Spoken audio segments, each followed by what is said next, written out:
Did you know the US dollar controls the global economy? Whoa, really? The dollar is not just money, it's global power. The United States has the world's largest economy. America trades trillions of dollars every year. Most countries use the dollar in global trade. Oil is bought and sold in US dollars. Gold is also traded using dollars. International trade depends on the dollar.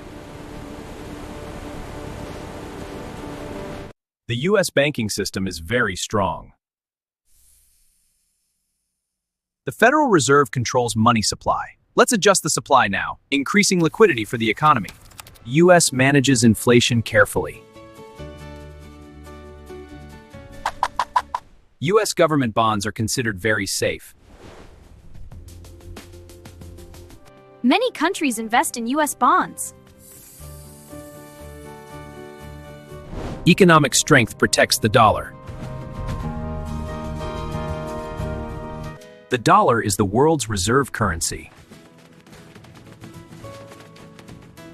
During crises, people trust the dollar.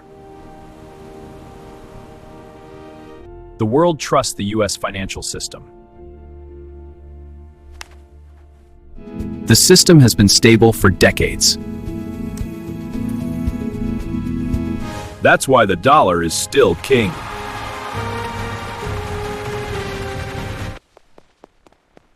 Understand finance? Understand power.